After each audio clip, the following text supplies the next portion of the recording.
தமிழரின் பாரம்பரிய திருவிழாவை கொண்டாடுவோம். புத்தாடை பொங்கலோடு the Chennai silks. Let the celebrations begin. மாலத்தீவு அதிபராக முய்சு பதவிக்கு வந்த பிறகு இந்தியாவுடன் சிறப்பான உறவு இல்லை. இதற்கிடையே முய்சு அரசை பதவி நீக்கம் செய்ய அங்குள்ள எதிர்க்கட்சிகள் முயன்றதாகவும் அதற்கு இந்தியா பின்னணியில் இருந்ததாகவும் அமெரிக்க செய்தி நிறுவனம் ஒன்று செய்தி வெளியிட்டிருந்தது. இதற்கிடையே இந்த தகவல் தொடர்பாக வெளியுறவுத்துறை அமைச்சகம் சில முக்கிய கருத்துக்களை தெரிவித்துள்ளது. இந்தியாவுக்கும் மாலத்தீவுக்கும் இடையே கடந்த சில மாதங்களுக்கு முன்பு மோசமான உறவு ஏற்பட்டது. அந்நாட்டின் அமைச்சர்கள் சிலர் பிரதமர் மோடி குறித்து சர்ச்சை கருத்துக்களை கூறியதே மோதலுக்கு காரணமாக இருந்தது. அதன் பிறகு பல கட்ட நடவடிக்கைக்கு பிறகு இப்போதுதான் ஓரளவுக்கு இரு நாடுகளுக்கும் இடையே சுமூகமான உறவு ஏற்பட்டுள்ளது. இந்த சூழலில் மாலத்தீவில் அதிபராக உள்ள முகமது முய்சுவை அதிகாரத்திலிருந்து நீக்க முயற்சி நடந்ததாகவும் அதில் பின்னணியில் இந்தியா இருப்பதாகவும் அமெரிக்க ஊடகம் செய்தி வெளியிட்டது. இது பெரும் பரபரப்பை கிளப்பிய நிலையில் இது தொடர்பான விளக்கத்தை இப்போது மத்திய வெளியுறவுத்துறை அமைச்சகம் அளித்துள்ளது. அதாவது மாலத்தீவு அதிபரை பதவி நீக்கம் செய்ய மாலத்தீவு எதிர்க்கட்சிகளின் சதித்திட்டத்துடன் இந்தியாவை தொடர்புபடுத்தும் அமெரிக்க ஊடகத்தின் செய்தியை வெளியுறவு அமைச்சகம் நிராகரித்தது.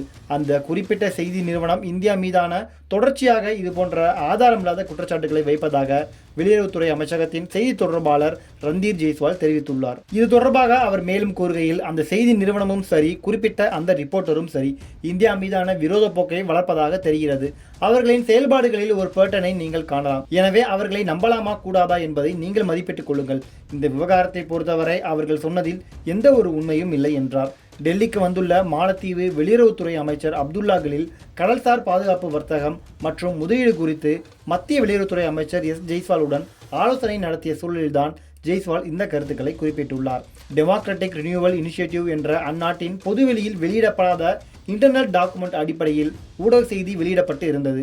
அதில் முய்சுவை பதவி நீக்கம் செய்ய அங்குள்ள எதிர்க்கட்சியான மாலத்தீவு ஜனநாயக கட்சி இந்தியாவிடம் $6 மில்லியன் கோரியதாக கூறப்பட்டது. இந்த தொகையை வைத்து முய்சு கட்சியை சேர்ந்த சுமார் 40 எம்பிக்களுக்கு லஞ்சம் கொடுப்பதே திட்டமாக இருந்ததாகவும், இருப்பினும் சில காரணங்களால் இந்த திட்டம் நிறைவேறாமல் போனதாக கூறப்பட்டிருந்தது. அதேபோல பாகிஸ்தானிலும் கூட இதுபோல ஒரு திட்டத்தை இந்தியா முயன்றதாக அதில் தெரிவிக்கப்பட்டிருந்த நிலையில் அதையும் வெளியுறவுத்துறை அமைச்சகத்தின் செய்தி தொடர்பாளர் ரந்தீர் ஜெய்ஸ்வால் மறுத்தார். அவர் மேலும், ஹிலாரி கிளின்டன் சொன்னதைப் போல உங்கள் வீட்டின் பின்புறத்தில் பாம்புகள் இருக்கிறது என்றால் அது உங்களை விட்டுவிட்டு பக்கத்து வீட்டுக்காரரை மட்டும் கடிக்கும் என்று எதிர்பார்க்க முடியாது என்று சொல்லி தனது பதிலை முடித்துக் கொண்டார். தமிழரின் பாரம்பரிய திருவிழாவை கொண்டாடுவோம். புத்தாடை பொங்கலோடு the Chennai silks. Let the celebrations begin.